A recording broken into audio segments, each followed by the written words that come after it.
Just logging in right now, guys. Just give me a second. Let's everyone. Okay, Alun's here, George here, Peter here.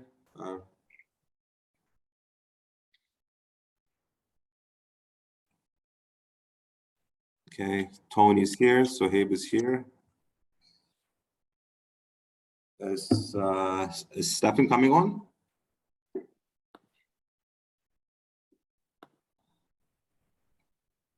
Hi, Jay, I'm here. Hey, Tony, how are you doing, man?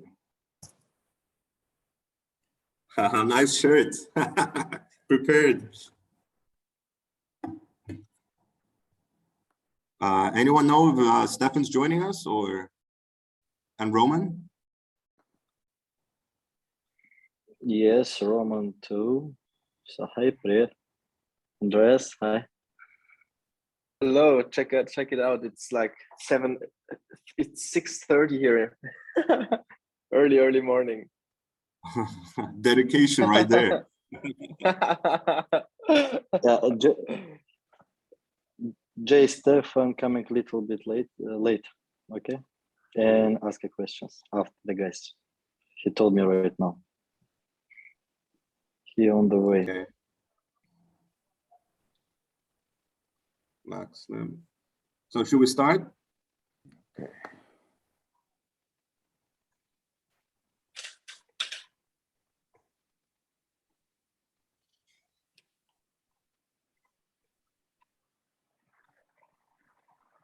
Yeah, Roman is coming, I think.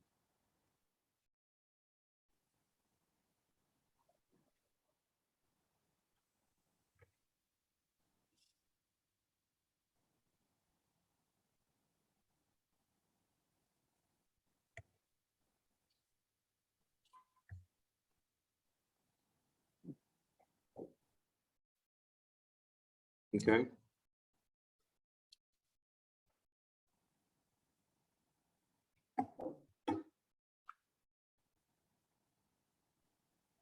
Hello, Sohaib.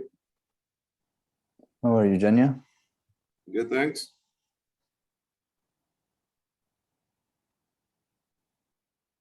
Okay.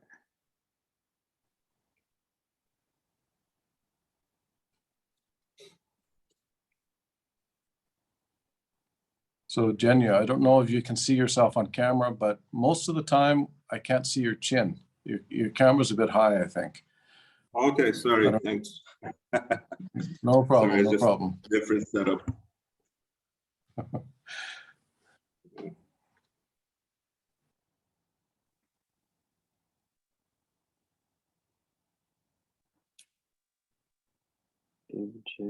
Tony, are we still waiting for Roman, Tahani, Mark? Yeah, Roman just wrote me right now. He joined. He's trying to join. Yeah, he wrote me right now in WhatsApp. Yeah, let's wait Roman and start.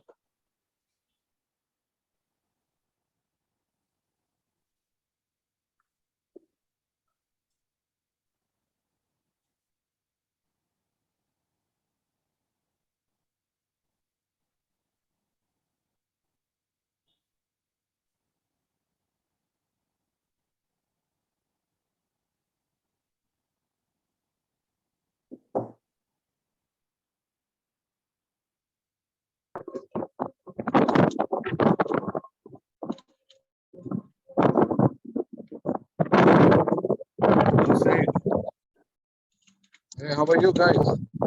I'm good. How are things? Good, all good. Sorry, I'm getting into my car.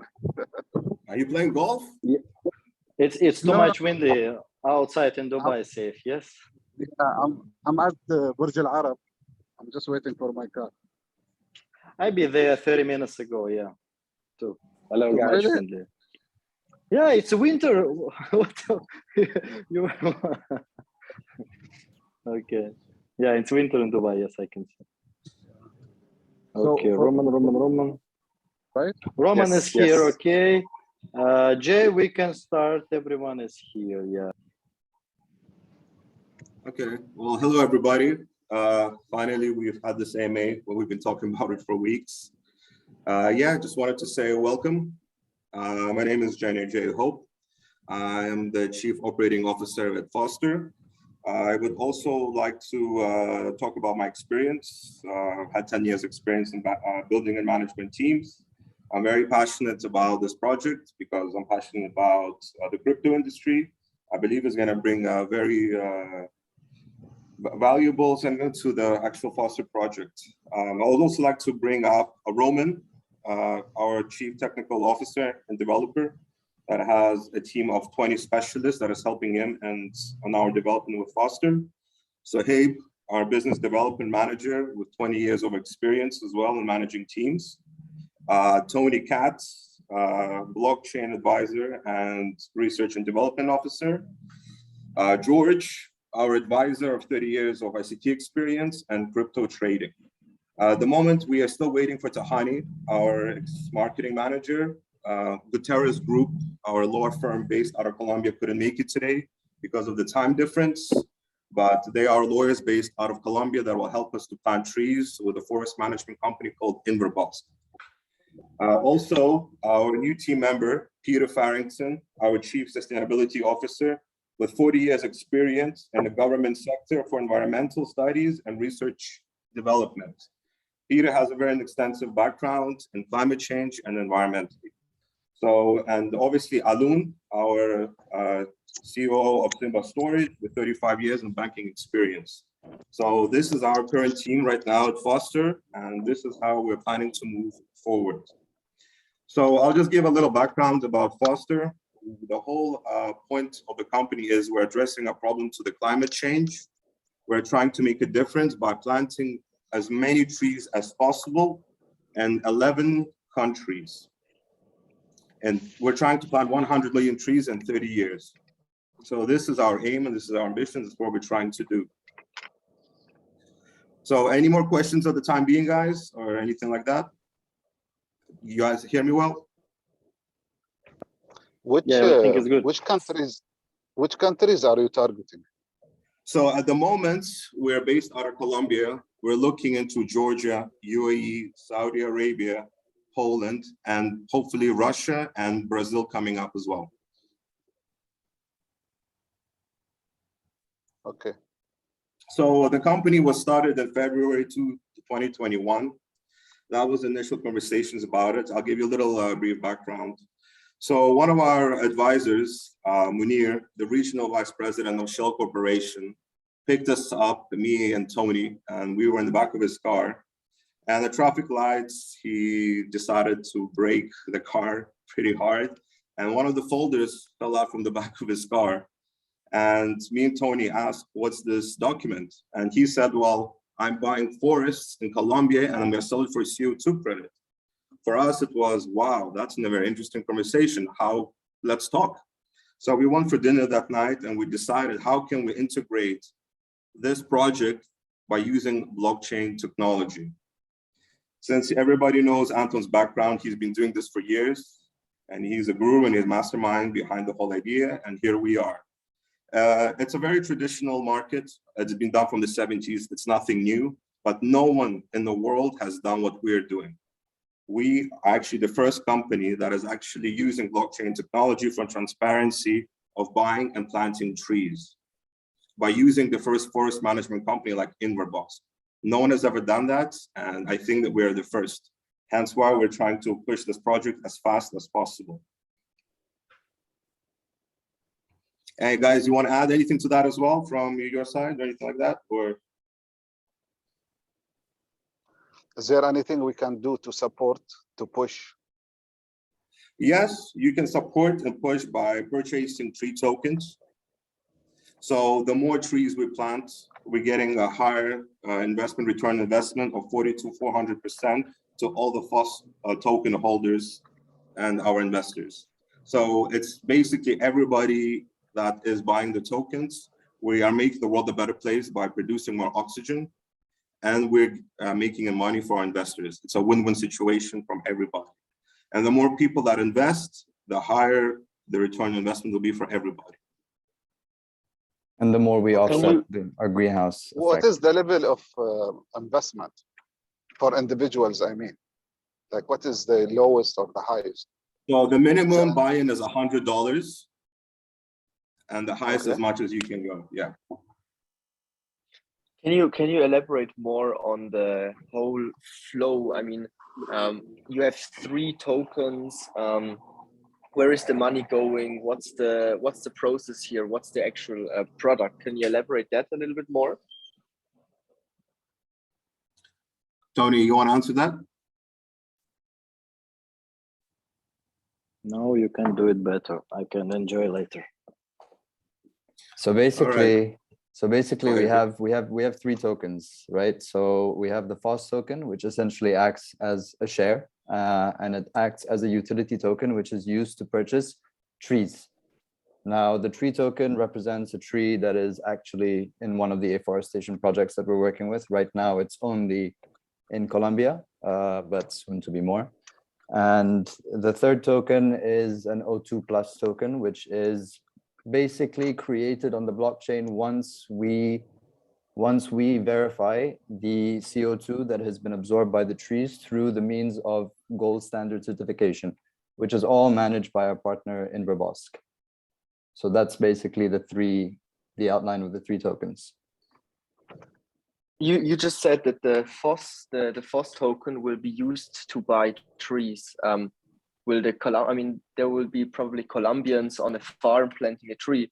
They will not take their salary in FOSS token, obviously. So how does it happen there? So when you purchase with the FOSS token, the tree price is still being just confirmed, but at the moment we're working with around $30. So basically that $30, 50% of that is utilized for 20% of that goes to FOSS token holders. That's another thing with the FOSS tokens. You are incentivized to hold the FOSS token because you will get a share of the profits when this project, it's everything contributes to everything. So your tree token, 20% goes to FOSS token holders, 30% is used to pay for marketing and, spreading the word, building the community. And the balance 50% is utilized to, operational costs, make sure that these Colombians that you spoke about are getting paid and everything, flows. I mean, there's a bunch of different operations working together. So that's how we're trying to break down and make sure everybody is happy and the whole thing, moves full steam ahead. If we have allocated, sorry, go ahead. No, go ahead. I have enough questions for later on. Yeah, so if we just allocated 30% for marketing, that means our marketing will be huge. We will run huge campaigns. 30% is not, it's too much actually. No, Yeah, but keep in mind that good. we're not just going to be based out of Colombia. We're planning to go in other regions. So at the moment we have hopefully in the future, when all goes right, we're going to have a regional manager at every region, because it's going to be salaries, it's going to be marketing in other corporations, adding more things to the website, doing AMAs, organizing events. We need that kind of fund for people to hear about us around the world. No, I totally support the percentage. Actually, I'm happy that you have allocated 30% for marketing, but is this gonna be only marketing and event, or is gonna be including the salaries of each? Everything, including the salaries, everything. So not only marketing, it's marketing and say administration. Yes, and operational cost as well. Yeah. Okay. Yeah. That was one of the discussions, gentlemen, that I had with Jay earlier on, is, how we can be transparent with investors in the tokens. Because I think that's a really critical point here, because at the end of the day, the whole point of this project is to provide a transparent way in which people can see that their money is being deployed effectively. Yeah. So to my mind, at this stage, obviously, we've got broad brush descriptions of what money is being used for, how much is being allocated, and so on. But we will have to have a mechanism by which that can be managed, monitored, and reported back to investors, people who put their money into the project. I think the other thing that's quite important as well is that we do a comparative. So in other words, you can deploy $1 here and 30% of it goes here, 20% of it goes there. That's great. How does that compare with you giving it to, for example, all of the NGOs and other companies and organizations out there that are pursuing similar strategies, similar approaches, etc. And Peter will know much more about this than I do, given his experience. But a comparative is always useful because it says, well, okay, for every dollar that's deployed, X percentage is going to the real core work, which is the replanting of the trees, yeah? And it's being done in a verifiable, quantifiable way. Yeah. Well, question: how far are you with technicals? Because I would have a lot of blockchain and technical specific questions. How far are you there? Well, at the moment, so our website is still under development, to be honest, because we're going to have a buy button for tree tokens. And that is currently under development, and it will be run on Ethereum network for the time being. So you understand, we are trying to show ourselves as a very sustainable company. So having higher gas fees and networks that use a lot of electricity is not for us. Me and the team have actually been doing a lot of research on which network we're going to be running it on. We looked at Binance Smart Chain, we looked at Greenbit, we looked at Tron, we looked at on a lot of networks, but we're going to implement the new networks in the near future once after the second round. Mm-hmm. To that point, Jay, I may have another suggestion to make as to a further network we want to consider, but we'll take that offline in due course. Yeah. No, yes, that's exactly what we're trying to aim at. And yeah, we just want to be fully green. So in the future, it will be lower energy fees for every transaction that is the lowest of the lowest. That's what we're trying to find. So Jay, that will be implemented. Peter wanted to talk, yes, about sustainability, you told me. Peter? Yeah. Hello? I think. Yeah, hi, sorry. I'm having a bit of trouble hearing because I've got a lot of aircraft going over my house. Unfortunately, I live right under the plane. So could you just repeat that question? I heard the word sustainability. No, we just want to talk about more sustainability because not a lot of people are actually aware of the climate and what's really going on. And just so maybe you can share a thought on that.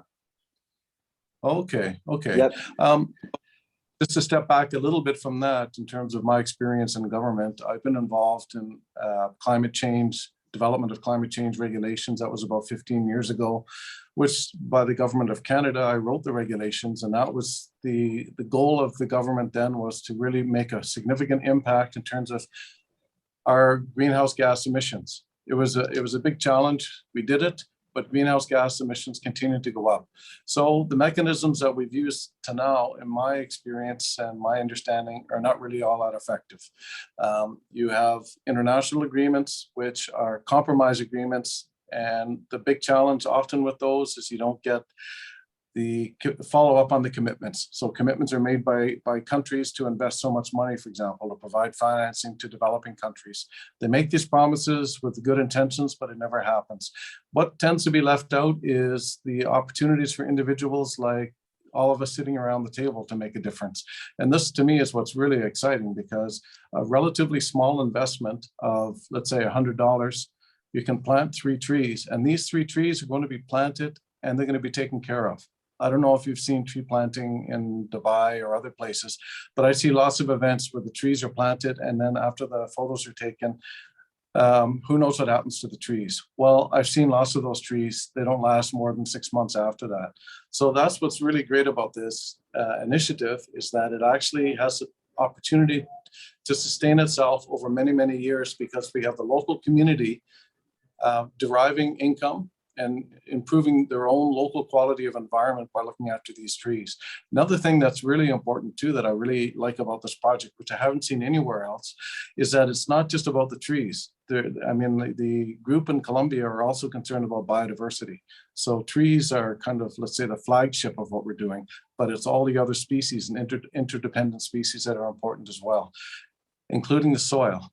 And by planting trees and protecting them, we're also looking after the soil, which is a huge sink, a huge place where carbon dioxide and nitrogen is a reservoir. So we actually achieve multiple goals, not just tree planting, not just our own financial benefit directly, but we contribute in many other ways towards sustaining the planet, actually. And I could see this moving very, very fast because, again, working in government and working for many non-government organizations over the years as well, there's been this kind of lack of power, lack of empowerment, the inability to connect ideas and resolutions and plans with action.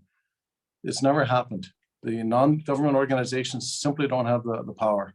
The government has the intention, but no means to really deliver. This is the best mechanism I've ever seen or heard of, and I can see that there's some possibilities to fine tune and do some different things. It's the best one I've seen that we can actually start to achieve a real meaningful change in people's lives and communities around the world, but also globally as well. I'm really excited about this. I was saying to Jenya before Christmas, I wish I could find something where I could make a real meaningful difference in what I'm doing. And this is the best I've seen. Sorry, there's another plane going over top there. But if you want to look at what's going on globally in terms of temperature, I actually had a quick look just before the call started. So the 10 warmest years globally on record have been since 2005. So most of the warmest years we've got on record, and that goes back a couple of hundred years, are just since 2005. 9 out of those 10 warmest years are actually since 2010.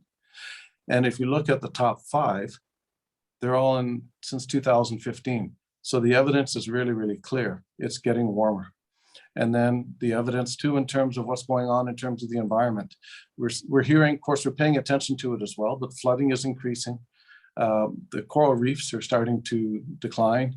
Wildlife populations have dropped, according to the World Wildlife Fund, by about 60%. That's globally. All the major groups, birds, mammals, lizards, fish, all dropped by 60%. Climate change amplifies all the impacts of pollution, for example. And the population of the planet is growing. It's doubled since 1970. Between 1970 and I think about 2018, it doubled. So roughly every 50 years, the population has been doubling, and our footprint is growing and growing. So what can we do to stem it? Well, governments have been trying to do this since 1970. We have all sorts of international agreements like Ramsar Convention to protect wetlands of international importance. That was signed in 1971. So since 1971, the 172 or so countries that are members of the Ramsar Accord to protect wetlands, they've passed 350 resolutions to protect wetlands. That's impressive. And there's unanimous agreement amongst, because it has to be. But since that same time period, 35% of all wetlands have disappeared forever. So that's just one example. And you can look at almost any other kind of agreement where these international agreements, great statements of intention, they don't work. They just simply don't work. There's been something missing. And for me, it's now we've got, I think, the mechanism to actually make that difference. Government and the international community, I believe, will follow the lead from this initiative. I'm really excited about it, actually. It's like I asked for this as a Christmas present, and Jenya called me and told me about it. I really see great possibilities with this because with each country, with each location, it can be tailored to that country's needs and capabilities as well. It's not like we have to have the same model for every single country. It's impossible. You have different species, you have different conditions, and then you start to grow the trees. You also get many other benefits. Biodiversity will start to benefit as well. There'll be all sorts of other benefits to the local communities and perhaps to us as well as investors in terms of what's grown there. You've got medicines, you've got fruit, you've got other things that can be generated that will benefit the communities as well. And that can even move globally. So this to me is like the start of a snowball that's going to start to roll down the hill, and it's going to grow very, very quickly. And to do the marketing, I think it'll almost start to self-market very quickly. I think it's going to spread so fast because it's really exciting. It's actually a time when somebody can actually say, do I take my girlfriend out for dinner, or do I use that money and buy some tokens and do something about the planet? I think more people will be making that second choice. It's only one dinner. You can always take her out the next night. 100%. No, thank you for that, Peter. Well, this is why our project is so exciting. we are actually making the world a better place, / we make money for our investment, to our investors. So, so Inverbox works with a company called Golden Standards and for Alliance, and they are the station body for CO2 credits. So every year they come to the forest and they measure the amount of CO2 eucalyptus trees have captured. Using the special algorithm, they actually calculate the amount of CO2 credits actually have been released. So then they come to us and they print out the certificates, and then those certificates we sell in the marketplace, and then we're gonna give the money back to our investors. So 1,300 hectares of land produces 360,000 tons of CO2 in 10 years. And each metric ton can be sold by $25. So that's 360 plus 25. That's a good amount. It's a good return on investment. And that's only for 1,300 hectares. At the moment, the land that we have purchased about to purchase in Vichada region of Puerto Carreño, Colombia, they have over 84,000 hectares of land available. And Inverbosk said we can buy it anytime that we need, and the land is already ready. So this is why we're trying to push our community to start investing into Foster so we can buy and purchase more lands around Vichada region. Can I just ask one question on that, Jay? Because you talked about planting eucalyptus. Are we talking about native tree? Are we talking about diversity here? Because to Peter's point, it's kind of important we don't have a unit crop. So the rule is, so for 1,300 hectares that we buy, only on 1,000 hectares we're allowed to plant. The rest 300 hectares are going to be built for high valuable native trees for biodiversity. And it's untouched land. So, you know, other wildlife that can be survived and preserved, and we're not allowed to build around it. So we're actually planting the trees and we're actually preserving the wildlife around that area. But I guess my question was slightly different in as much as I'm trying to figure out who, I mean, Peter's obviously a subject matter expert of considerable experience, but do we have subject matter experts on the question of biodiversity as an example? Because if we're going to replant, one of the things we want to be careful of is making sure it's actually achieving what we want, which is both, as Peter rightly said, both items, yeah. In that region, we're not really replanting, Alun. We are planting because there's savannas, it's dry land, and there's nothing on it. So Inverbosk is the one that actually takes care of the whole process from A to Z. Jay, can I just jump in there as well? Yeah, absolutely. It's actually more my strength than climate. As an example, I worked for 10 years for the Canadian Wildlife Service, and I was a forest biologist for that federal organization for those 10 years. And the prime goal was about biodiversity. So I have actually much more grounding and experience in that. And I really appreciate your question, Alan, because this is really vital to the overall scope of this project. I see the tree planting as really, again, the flagship. It's the start. It's what is manageable from, let's say, a blockchain and a carbon credit perspective. But the roll-on effects in terms of biodiversity generally, I think, is almost limitless. It's really a fabulous opportunity. But I agree with you. It's a starting point, and a balance needs to be taken between trying to grow what grows very well that can generate those carbon sequestration numbers quickly, and with the rest of the ecosystem needs. I think we'll evolve in a good direction. Thank you, Peter. Very, very well said. I mean, that was really my point, because eucalyptus is obviously, as far as I'm aware, not native to Colombia. We all know why it's used, because it's a very fast-growing species, as I understand it. So therefore, it can be, you know, more rapidly absorbing CO2 and producing oxygen than perhaps some other species. But, you know, the one thing that we don't want to have a finger pointed at us about is we're disturbing or upsetting the balance in any particular area that we're planting, because, you know, that is one of the issues that is, as you know only too well, I'm sure with your experience, has been a critique in the past of tree planting and reforestation programs. Yeah. Yes. Yeah. Just to underscore that a little bit, like I did a lot of work with rehabilitation of lands that have been impacted by forest development and forest clearing. And reforestation isn't really reforestation. It's the shifting from a forest ecosystem to a plantation, and you have the potential to lose a lot of diversity that way, and that tends to what happens. But with the Forest Stewardship Council being involved in this project, my understanding, and from what I have already seen about the Colombian group, I don't think we need to be mindful of it, but I think it's quite manageable. I think we can avoid those pitfalls.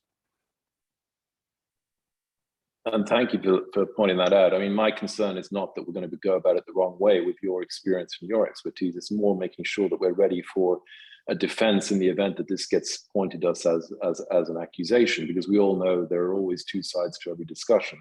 And I want to be prepared, you know, sorry, it's my banking background coming up. I want to be prepared for the worst case scenario that somebody, you know, says, hold on a minute, you guys are not doing what is actually something that is working for the planet. You're just, you know, making money, doing this, doing that, whatever it happens to be.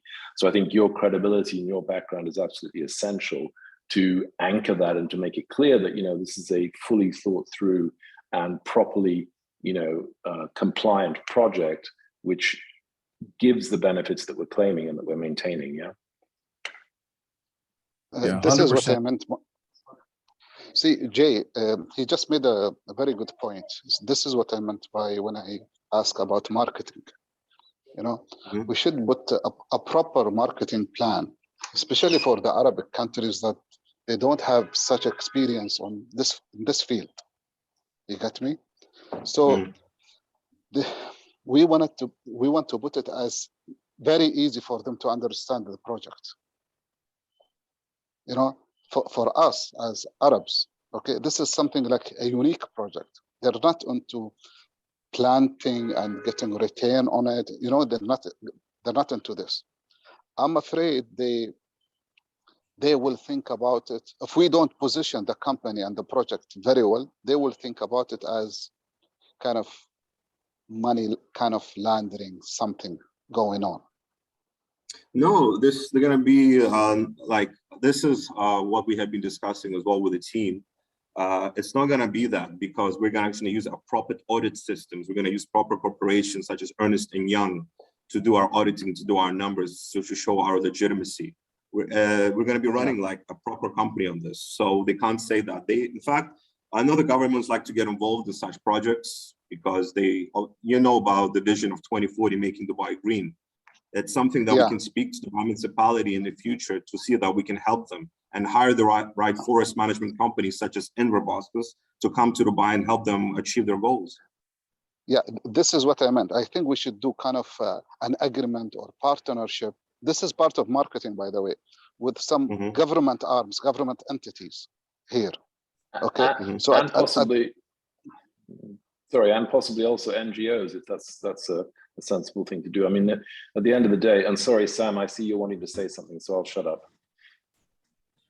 You don't need to shut up, my friend. No, I just wanted to add, first of all, congratulations. I think the project is about time to come. And if you don't do it, somebody else will do it very soon. So I think we are hitting the right time now. The point is how we actually put everything together, what we have discussed. Peter has some good points. Saif has some good points. Where with one thing, Saif, I don't agree with you. The experience of the UAE related to environment is in the foundation already of the late Sheikh Zayed. 1971, he started an initiative to plant over 21 million trees within Abu Dhabi. So when you go from Dubai to Abu Dhabi and you see the fencing on the right and left, these are full of trees. He planted over 22 million trees. And the mangroves. This is something you know and I know, and the government knows. I was talking to our target customer, how they see us. From this angle, no, let's get there. But these are, you know, the point is, for example, the initiative of Masdar, which we have launched, the initiative of the Zayed Future Energy Prize, which we have launched, the World Future Energy Summit, which we have launched. You know, we work a lot on these kind of projects. So, and I feel that it starts from here. We'll get a trust in an international investment interest. It is only about, and this what you said is very right. We need to find the right sophisticated language of marketing it within intelligent content and impact related initiative, and not as a product to make money out of it. Because what I feel, what I think is a danger is shouldn't need to promote this product as how much money could be made, but which impact we could make with which foundation, which people. And I believe 100%, if this team puts the right advisory board together with the right people that have the credibility and the trust, because the community of blockchain is small, the community of crypto is small, the community of environmental protection is small, and people will talk about it within a millisecond. But if we set the standard right, and we can justify our content and our impact we want to make, then I think the first round of investment will come very quickly, and based on that, the rest will come as well. What I would just make sure is that and I think the marketing budget is very important to have it high raised, especially in the beginning, but we need to define the word marketing, because marketing is a very much of rape word. And marketing already starts with stakeholder engagement, of, as you said, with government authorities, with the right organizations, NGOs to comply with. I'm not a fan of this Ernst & Youngs of the world, because most of them, they just have a bill at the end. You can pay them well and you get the brand on your task. I prefer individuals which have credibility because of their background, and they give you the credibility you want in the market. The Ernst & Youngs of the world, they have no clue. We advised Ernst & Young when I did the Global Summit of Megatrends. They came to us, took my data of an agency and claimed it with their brand on it, and then declared the end of the whole happening. So this is how they work. Sam, you're absolutely 100% right. I mean, look, we're not talking about a bloody financial audit here. We're talking about credibility, and Ernst & Young and all of the other, so-called credible auditors of such things have got so many issues and challenges about the way in which they do their regular work that, to rely and to trust on that is not enough. That's why I asked the question about NGOs. That's why I asked the question about, credible people like Peter who buy into it and understand and realize what its potential and its capability is, because at the end of the day, that's what's going to get traction in the community. And I think to your point as well, which is very important, the challenge we've got is to distinguish between this project and all of the other 99% of the other projects out there in crypto land, which are, a pile of poo, if you'll excuse me for saying so, and making sure that people understand, that this is serious and it has a really serious benefit. And it's tapping into this really important space, which is, as Peter put it so well, governments struggle to execute. And then you have this challenge of how do private individuals feel that they can have an impact? Well, we are bridging that gap because we're making it a really attractive opportunity for people to do two things in one, which is they can put money into a good cause and see that it's having a direct benefit, and they can earn a return on that money. That's a win-win situation. That's extremely unusual, yeah? I mean, there are not many projects out there that offer that. Most of the ones you see don't offer even close to that. So that's why I was excited about it when I saw it, yeah? I think to add to this one, it depends which government we are talking with, who are capable to do or not. When you talk about Europe, they're talking about it since ages of years, and they haven't done anything for that. Actually, they're doing it completely in a different side, but they're labeling it on the positive impact they're making, but it goes in the wrong direction. I think the advantage of blockchain is that what we do in comparison to governments is we are decentralized, they are centralized. A centralized organization have to go through a structure, and this structure needs of 10 years of somebody to say yes until you can make an action, and the idea is already then outdated. So since we are decentralized and can do it independently, I think we have the advantage of speed and of efficiency and of as well making the real impact in both ways.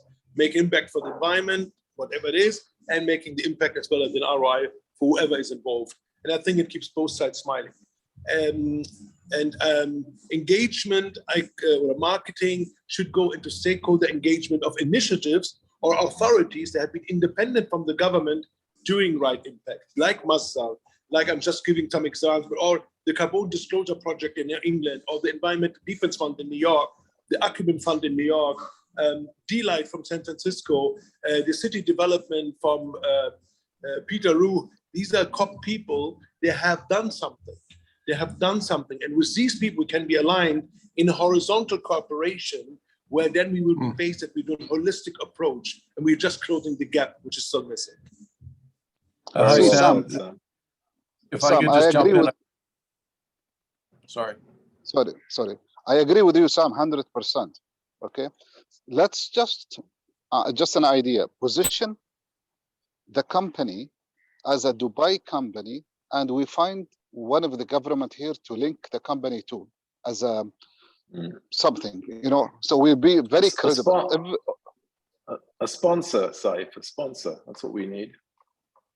We need Yeah, someone who buys into it, because look, this fits. I mean, sorry to interrupt you, Saif, but this fits two strategic objectives that the UAE and Dubai have stated. One is obviously to be a center for blockchain and blockchain development, and the other is the commitment to now 2050, yeah?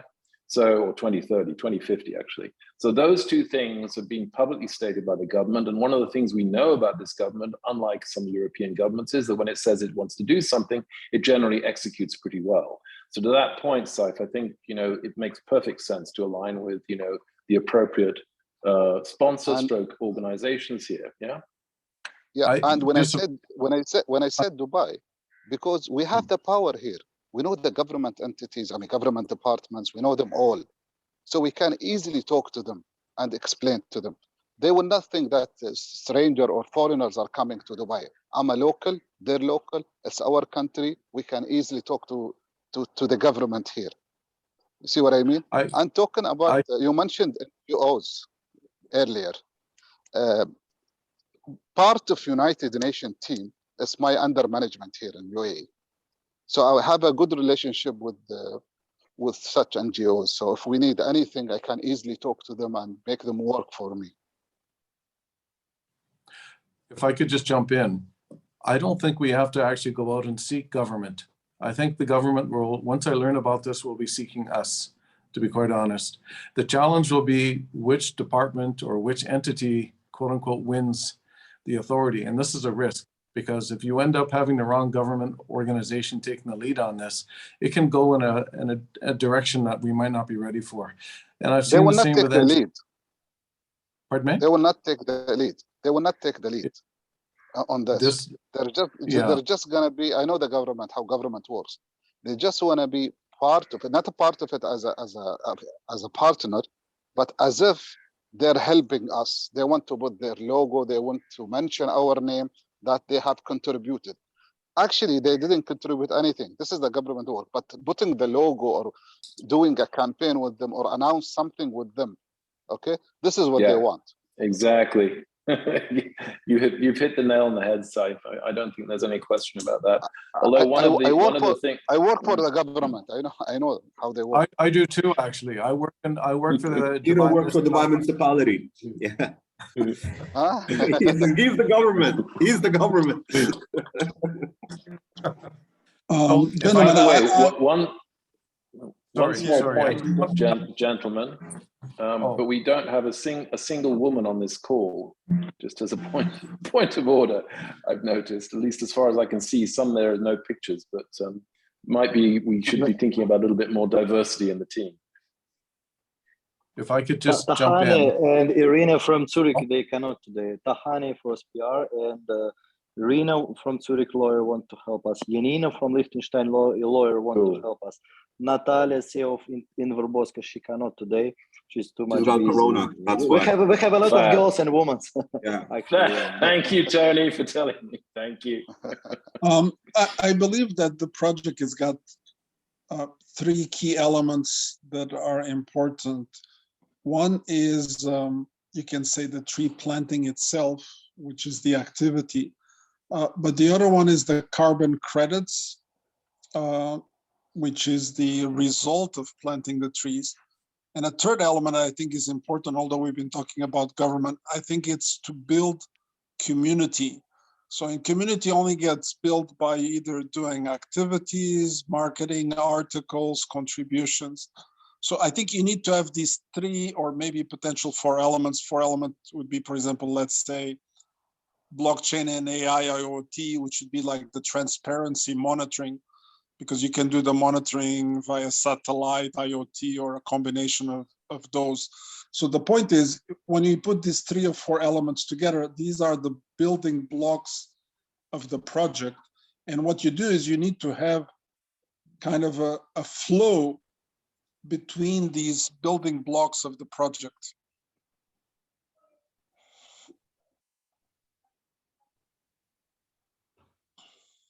Go ahead. Sorry, George, I didn't hear you. Can you repeat the question again? Froze up. It was actually not a question. It was kind of a statement rather than a question. What I mentioned is that the project had 4 key elements or 3 key elements. One is the tree planting, which is the activity. The other one is the carbon credits, which is the result of the planting of the activity, which is the side benefit is returned to investors. The third one is the community building, which is either the articles that we write, the marketing, or the people that we get involved in the project. And a fourth angle could be the transparency part, which is the blockchain, IoT, AI, satellite monitoring of the project so that people can actually see in real time what is the progress of the project. They're already doing the Invabosk actually takes drone footage every 3 to 4 months, and they actually send a news like a quarter update. In fact, every 3 months. What has happened? Where were your trees before? What's happening when they're in the nursery stage? What happens when they get planted? And you're going to update every 3 months with a summary of potentially how many CO2 credits they have collated and how big the trees are with the measurements and everything. They actually do a thorough update every 3 months. It's a question that we asked, and they told us this is how it's done. Well, so we can it's always not use just, that. Yeah, it's to produce the output of that. And then with that output, you create community. Do you understand? So it's not just about collecting the data, but then making the data visible so that people, Yeah. you know. So all the people that have subscribed to our channel on Telegram on the foster.eco, we're going to be sending monthly bulletins and newsletters every 3 months to update the investors of what's happening. It's going to grow. We're planning on doing that. It's not just like, oh, you bought some tree tokens and you forgot about it. No, there's going to be an update all the time, explaining what has happened, what's happening with the climate, everything. Yeah. I think the other element that we probably should address at some time in the not too distant future is how we could use this as well to, as I was discussing with you earlier today, Jay, a route by which other businesses and organizations that are reducing, you know, their carbon footprint. And I mentioned the example of that company that I'm working with that is producing plant-based substitutes for meat products, because we all know that sadly, I'm a non-meat eater, but sadly, meat is very, very carbon intensive when it comes to production. Yeah.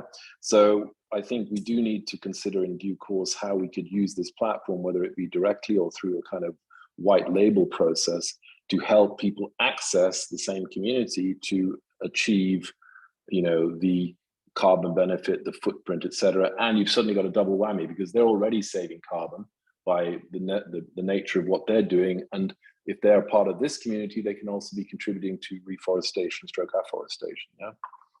Yeah, well, we're all for it. Like we discussed as well that all the communities that are trying to help the planet and they want to copy us or use our blockchain for more awareness, we're more than happy.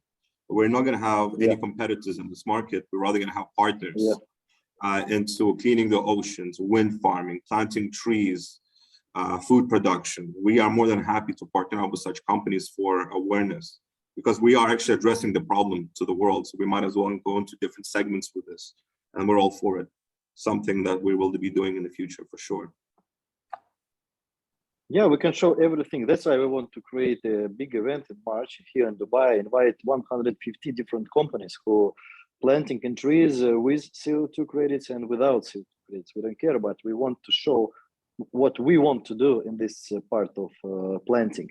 If they want to take our idea, no problem, take everything. We can show you everything in Verboska, in Colombia, in different countries. That's what we do, what we want to do. We want to invite everyone and show our way. They can enjoy for us or not. It's like a white label, but we don't need to take money for this. We don't need the competitors. We need the more thousands components in the world who can and want to planting the trees. It's very important.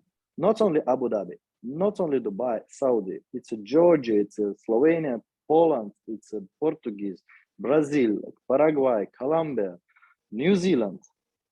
everywhere. Yep. We all breathe the same air. We all eat the same food. So we might as well partner up with everybody. There's no point in having competition. Indeed. Guys, quick question.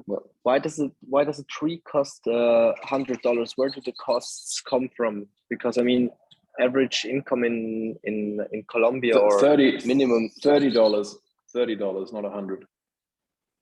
$30 per tree. But minimum buy okay. is $100. Yeah. Okay. I mean, how So many for that trees cost, can a it goes Colombian worker salaries. plant It per goes day? about nursing the trees. It's planting the team. It's the generators they use. It's all the fixed costs that goes. Don't forget, Andreas, it's not just they plant the tree and they go and they forget about it. It's maintaining the tree that takes time. It's the insurance that goes into it. It's the golden certification that goes into it. It's, they literally do everything from A to Z. Yes, we looked at some websites where you buy a tree for $1, $1.50, and I have no idea how it's sustainable business. It's impossible. Yeah, it's not insurance. It's not nothing. It's just put and go around and forget about this. No, it's not working. Yeah, it's you need to be careful 5 or 7 years after planting trees, and you need to pay $200,000 to this German company. That's they need to go into this country and create this certificate. They don't want to make gold standard for every country. No, different countries, not all. This very important. And on not all trees can be Peter made the point, which is that there. Yeah, sorry, Tony. Peter made the point, didn't he, that there are a lot of reforestation, afforestation programs that have failed because the trees were not looked after, and you end up going back and seeing them in 6 months after they've been planted, and then they're dead or they're dying. The whole point about this program is that yes, it costs more money, but that's because you're talking about maintaining and supporting that tree during its entire life cycle. Yeah, so that's decades we're talking about. We're not talking about a 1 year plant the tree, forget about it. Yeah, 50 years. Really one of the it's a 50-year minimum investment. Yeah. Yeah, it's you a can give your investment. talking tree for your kids, for your family, and they can take money after when the CO2 credits price can go up. Price. And the second point to bear in mind with this regarding the cost is that precisely because we're putting it on the blockchain, we have the opportunity to deliver transparency, i.e., this is, as we discussed earlier, what it looks like, how the money is being spent, and it's available and visible to everybody. So it's not like the money is being taken and we have no idea what's happening to it. Yeah.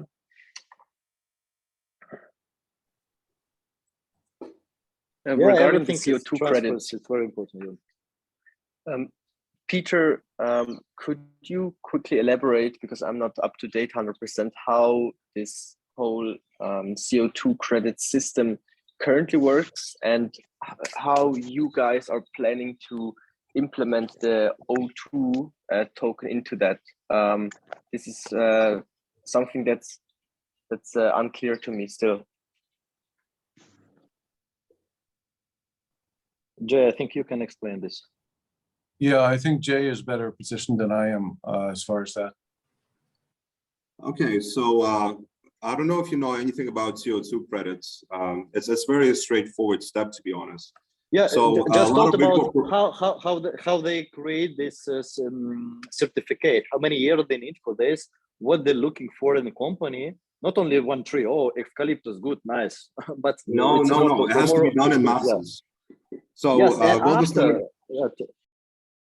so the Golden Standard Group to call them to get certified is a minimum of $100,000. They're very pricey, and they advised us to actually call them every 2 to 3 years. When the trees grow, they obviously absorb more CO2 and create more oxygen. We tried to get everybody on board. We tried to get Golden Standard to come every year, but it's just not feasible for us. So big corporations like ADNOC, Delta Airlines, Emirates have a corporate social responsibility on how much CO2 credits they actually produce, because they actually they actually pollute the world.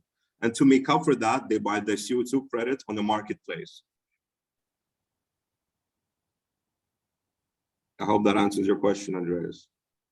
Yeah, but are they used up on a yearly basis? So you need every year to kind of be net zero with your CO2 credits, or do they stay around the certificates forever? No, Look, so Andre, once a VER is once a CO2 credit is used up, that's it. That one VER, which is voluntary emission reduction certificate, is equal to 1 metric ton of CO2. So let's say you need to offset 100 tons, that would be your clearance for the year. The next year would be additional. And I mean, so right now you're talking about transparency with the blockchain, but it's kind of like combining the CO2 credits of the real world that the place in Colombia is earning kind of through us. We're investing, they get the CO2 credits, and then I get O2 credits or O2 tokens. But I have no idea how many CO2 credits are actually produced, you know, so it actually becomes a little bit more intransparent rather than transparent because it's on the blockchain, you know, it's combining two things. And the token, the O2 token, the governments or the people, let's say Shell, they want CO2 credits. They don't want O2 tokens. They don't care about the O2 tokens, you know, it's kind of like another layer on top that doesn't make sense in my It is head. their problem. Maybe But it's their problem. It's not our problem. We're No, bringing so the new technology in the new part of the world, and they need to come here to the new world. We don't need to go to the old world. They need to come here. We create new market. We create new world and new laws in different countries. We're talking with the government in a lot of different countries right now. And they are right now, actually, I know a lot of countries, they're working in the new law for the factory in their countries.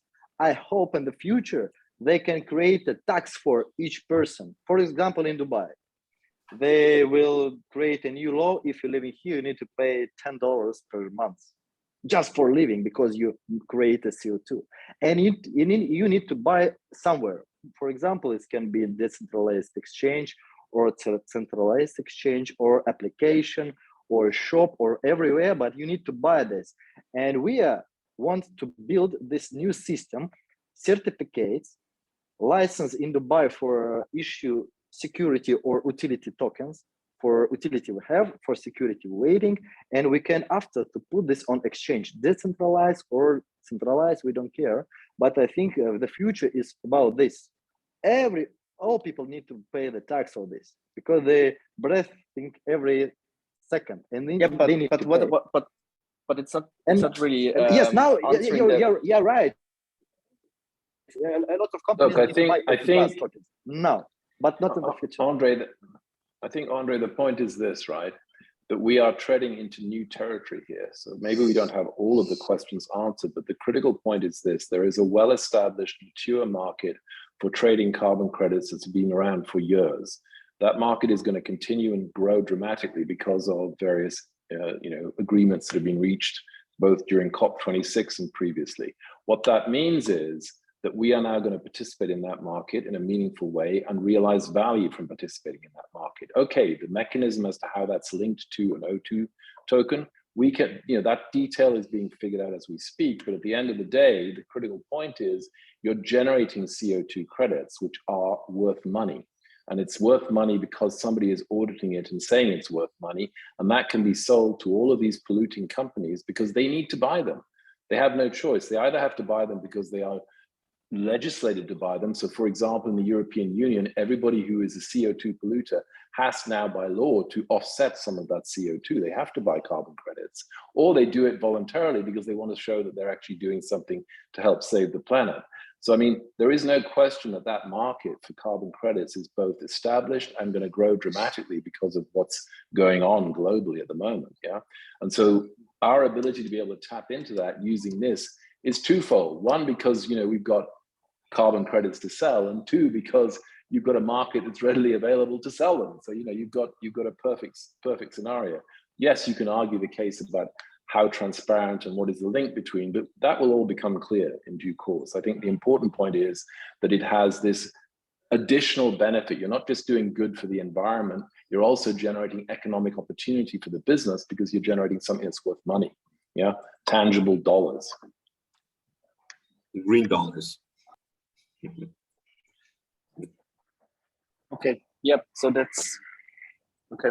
I mean, the technical side of things is always as important as the whole organization part of it, because I mean, at the end of the day, if we use blockchain technology is about, we can trust the technology, you know, we don't need to know and verify, and if we use technology, it should be properly used.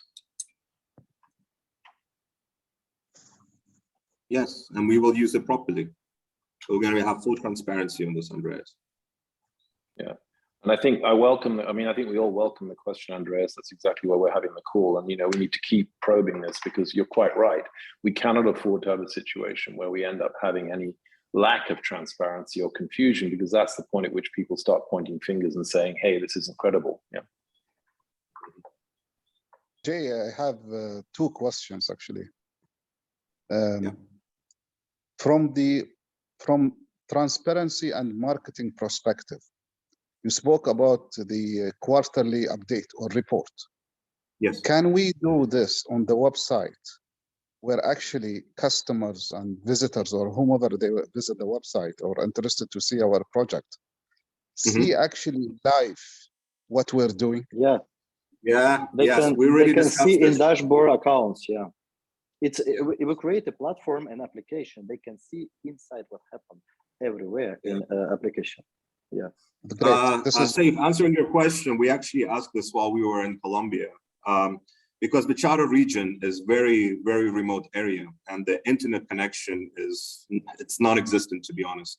We were literally sitting there with no internet for 3-4 days until we got to the other region. So we asked if we can have a live camera or a live kind of feed. They said it's possible. It will cost you some money to set up the satellite and the internet, but they said in return, why don't you just do 3 months updates, because they have proper drone footage with proper HD camera, and they actually summarize what's happening in the project. She said, Natalia actually advised us, if you want to have a live feed, it's something that we can look into, but that's if the investors request it. Of course, we will do it. We also have another way of doing it. If you're a proper investor in Foster, we actually fly you out to the forest to see for yourself how much land you have purchased and the trees that you have bought, which we're also planning on doing this year and next year as well with the whole team and all our investors. It'll be a fantastic tool for everyone to see, understand, and feel what the money that they're actually investing in. As long as we carbon offset the journey.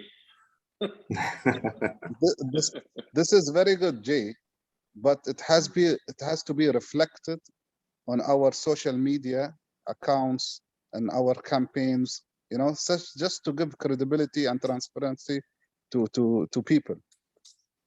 My second question. Say we have a lot of ideas, and trust me, Dassus was one of them. We will have that. It's on our dashboard. It's going to be the buy button. It's going to be the videos, the interviews, the update of every. We're really planning on integrating this whole infrastructure. This is good. My second question. What about a picture? Sorry, what about a picture a day? Sorry to interrupt you, Saif, but just very quickly before we forget this, what about a still picture a day that allows for time lapse development? Because once every 3 months is not going to be enough, I don't think. So you don't have to have live video feed. No one wants to, you can't watch a tree grow in a live video feed. But if you take a picture a day or a picture every other day, you can do a really nice time lapse of what's happening. Yes. Yeah, that may be a thought. We could do that. They actually have towers where you can actually take pictures from where the ranges are actually based. So something we can look into 100%. Yeah, Jay, my second question. More credibility. Can we link to something like, I don't know, banks or something to help us sell? Sell what? Sorry, banks for what? Just can we link to banks or some, I don't know, some retailers or some brokers or something to help us sell the, our product as a distributor or something? Safe to selling a token tree or selling or different tokens for what? Selling, let's say selling a certificate, it depends how much people invested. Like, for example, with banks, they have investment department, right? So like private banking and stuff like that. In private banking, They sell everything. They sell shares, they sell gold, they sell, you know what I mean? So can we somehow work with them to put our products there to sell as well? Yes, easy. So- 1,000 application want to put our token tree in their application and selling token tree. After they can selling a O2 Plus tokens. A lot of applications in the world want to do it, include in their business this part. I'm not talking about application, So- Anton. Okay, it's about banks, it's about governments, it's the same. Yes, of course, we can give them the link to help us to sell token tree or O2 Plus. Yeah, we have ideas about but it. let's be a little careful here, folks, because I know, sadly, from 35 years in banking, that banks are very careful about what they will sell because they need to have something that's a licensed and regulated product, otherwise they get into trouble. So one of the challenges we will face is, if they're recommending to their clients that an investment is made, they're accountable for that recommendation. So we need to be a little cautious about how we approach that, because at the moment, this product isn't licensed or regulated fully as an investment product, yeah, which is what a bank will want if they want to go sell it, yeah. That's the challenge you're going to face if they're formally going to put it in and recommend it. Well, Alan, what about, because we're about to get licensed in Dubai, we're going to open up a Foster office. This is in our roadmap. We're planning on doing that by Dubai Yeah, municipality. I'm talking about being licensed as an investment product, yeah, because if you think about what banks advise, they advise investment into funds, they advise investment into, you know, currencies, whatever. Most of the products, or pretty much Let's all the give the products license they first, advise and maybe are then we'll licensed. discuss this point. Yes. Yeah, I agree. But who gives the license? Which authority here?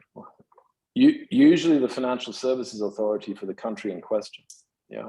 So it will, and it's also down to what the bank wants to do to a certain extent, but most banks are not known for taking risks. No, That's I'm the not challenge, talking yeah. about the banks now. I'm just, Jay said, first Yeah. we need to. So it's going to be done by DMCC. It's going to be in the crypto center. That's what we're We planning want on doing. to, yeah, we want to do it in DMCC, and actually we can see that James Bernard is enjoy to our discuss. Hi, James. Yeah, he's here from DMCC. Hi guys, thanks for having me. I just thought I'd pop in and say hello. Hi, James. Welcome to Foster. Thank Hi, you very much. Hey, Nice to see James. you all. Hello. It's interesting to hear everything. So yeah, we'd be delighted to license you. Yeah, so to that point, Saif, I think you're absolutely right. We need to figure out how we multiply the effect by using third parties to help spread the word.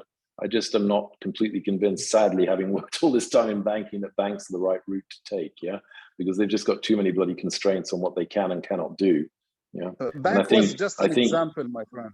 Yeah, sure, understood. I think Tony is right. The way we do it is we go out and we spread the word through, you know, other organizations, other, you know, forums, other partners, etc. There's plenty of others who've got great footprint and great reach that would be very, very interested in doing that, I'm sure, yeah.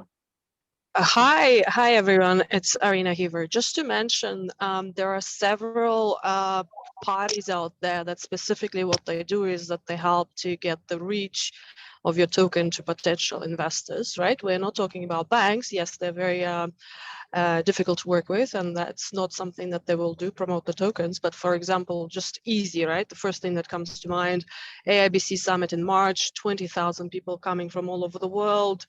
You all know Iman Pulis, he's very easy to reach. Let's get him to promote Foster token through all their huge network, and he'll be more than happy to do that. Like, that's just one of the examples, right?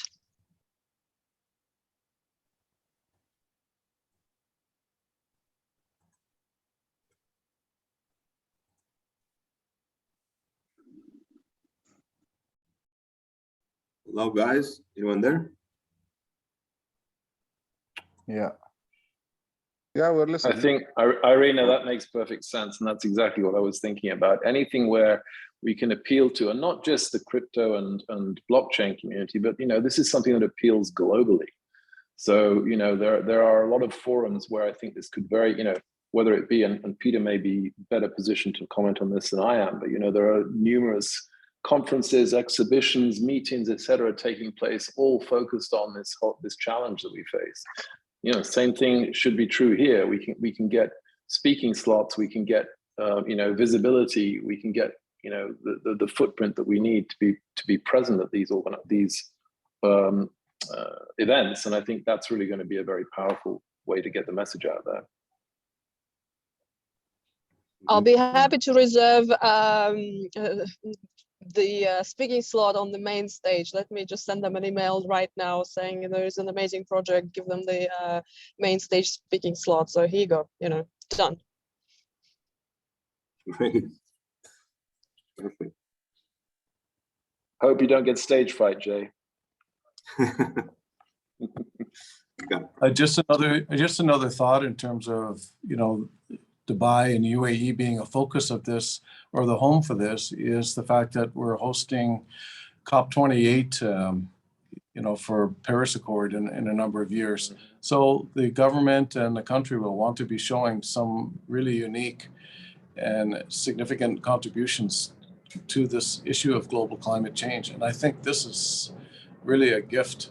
We really help them a lot. And I think we can expect, I would anticipate there'll be a lot of support from within the country, which is already a very active country that, like somebody else mentioned, they move quickly when they see an idea that they support. And I think this is one that there's multiple benefits for them as well to facilitate this in a good way. That's my feeling. I don't know, Saif, you have a lot of experience here too. What do you think? Yes, true. This is exactly what I meant by doing something with one of the government entity. Just exactly what you said. Correct me if I'm wrong, Saif, but there's a lady who is the Minister for Climate Change, is that not? She's also the Minister of Food Sustainability, if I'm not mistaken. Yeah. Correct. I don't know whether you know her or whether you've got a connection with her, but Peter, I would imagine if I've met her a couple of times. Yeah. Yeah. Sorry? I mean, she would seem to me to be the ideal person to approach about this if we had the opportunity. And from what I've seen and met with her, sorry, Saif, she's very open. She wants to do the good thing. She communicates quite clearly. She's very accessible. So she's got a lot of attributes that make this seem like it could be quite feasible. I've seen her at technology events where, let's say, the government of Holland is demonstrating or showing some new technology. She goes in there and she learns as much as she can about it. And if she likes it, she's there to support it. So yeah, I think it's not very hard to get, to her and speak to her. Just like we need also to finish our homework. We get the license, we do our campaign. Okay, we tell everybody that we're officially there legally. You know what I mean? So people can trust us. Then it will be easy to approach her and start from there. Yes. One step at a time.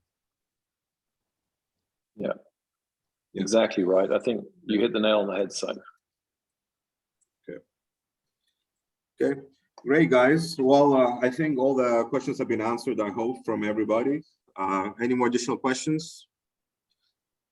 Anybody? Yes, I have questions. How many trees we need to plant, Peter, to change the climate? Anton. You asked how many? A lot. Saif, you know why I'm asking you. I know. Yes, it's very hard questions for me. Yes, I want to know everything in this year about this. I know to talking with all professional people in different countries of how many trees we need to plant. Not only we. Chinese want to plant 100 billion trees till 2050. Saudi want to plant 55 billions. They're waiting from other. Dmitry already sent presentation for them yesterday because they wait 1 month from us. The presentation they want to working with us and planting 55 billions because of course they have a lot of money and want to bring good for the planet. How many trees we need to plant? Not only we but all people to change the climate. So I'll just respond in a different way. Tree planting is only one way. Seagrass actually is a stronger and faster, more effective way of sequestering carbon than trees are. So are salt marshes. trap more CO2 than trees do. So trees are, I think, ranked number 5. So if the person in the country or whoever wants to try and change the climate for the better, reduce CO2 emissions or the amount that's circulating in the atmosphere or other greenhouse gases, tree planting is only one way. I mean, there's many other ways. Soils are as important, if not more important, protecting the north, because that's where the permafrost is. If that melts and the wetlands start to leak methane gases, then we got a lot of issues. So it's more than just, trees aren't a magic bullet. There's many things that we do. So if you respond that way, then they'll understand it's much more complicated than simply planting trees. And then planting trees themselves, it depends on which species you plant. It depends on, the climate, because its ability to sequester carbon dioxide changes as it gets older, but it also fluctuates annually from year to year. It's like anything. It has its good seasons and its bad seasons. Sometimes plants flower, sometimes they don't. There's too many variables to actually come up with a single number that really makes sense. And it also depends on whether we continue to pump out all these greenhouse gases. If we continue to build and grow and industrialize where we are, then our estimate, even if it's accurate, of let's say 10 billion trees may be wrong because we continue to expand our industries. So there's just so many variables. And if you want to look at science specifically, I don't know how many people are aware of this, but I saw one study done by the University of Hawaii that we may, as science, only have identified 20% of all species on the planet. So we don't even know most of the species on the planet, let alone how they interact with each other, and let alone the impact that they have on ecosystems like climate. It's really, I'll just say it's complicated. It's huge. Mind-boggling. Okay, good. Comes to Yeah. mind. I like it. It's unlimited. Yeah. Stefan came. Stefan, your question, your time. Yeah. Because Welcome, guys. we discussed 1 hour and 15 minutes. And yeah. Hi, guys. Hi. I have one question about the project, and that's next to the planting trees, are there any activities planned to engage and to support the community in the region?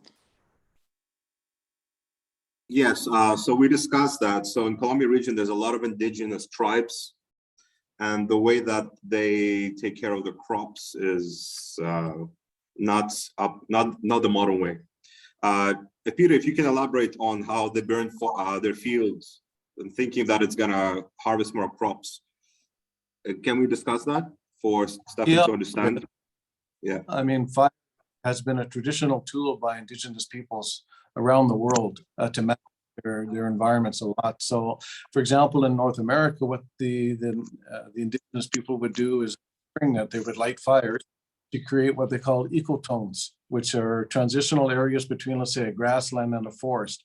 These become extremely productive areas. And so they wanted to manage and ensure that they're there, and also use the fire to prevent fuel from building up too much in the forest, because if the forest fire, or if a fire does hit and you've got too much fuel in there, it becomes uncontrollable. And then you start to hear about the forest fires that, consume hundreds of thousands of hectares. Using fire, you can minimize this risk as well. And fire releases a lot of nutrients into the soil as well. You lose some into the atmosphere, but a lot of the plant species that live in that zone are specifically adapted to fire. So they need a fire in order to germinate and to actually grow further. So there's many different ways that fire benefits and is used. Short term, it may look a bit shocking, but long-term, fire can be quite useful in terms of facilitating carbon sequestration. Yeah. Keep the forest young and growing well. Thank you so much. All right, guys. Any more questions? Should we wrap this up, or? I think today enough. Enough. Okay. Well. So Anton, how many trees do we need? 100 I think it's unlimited. Yeah, we can working in this part minimum 30 years, minimum 50 years, and we need to plant a lot of trees. I say one tree at a time. We don't. The question is how many, not how many trees, Anton. The question is, what would be our contribution, the percentage? our cut. You know what I mean? On the Tokens global is tricky scale, to decide. on the next Zoom we can discuss about this. Yeah. It's a good question. We will refer back to you. We need to do the calculations on that on a global scale. So Yeah. Well, Yeah. we're really going to know when the climate starts to get a little bit better. Then we'll know. We can look back. Yeah. Great. Thank you guys. All right, thank you guys. everyone. Thank you all for joining. Enjoy. Thank you, Jay. Thank you. Thank you, Peter. Thank you, everybody. Thanks. Thank you, everybody. Thank you, guys. Good to see you all. Thank you. Cheers. Take Bye-bye. care. Hope to see you soon. Take care. Bye-bye.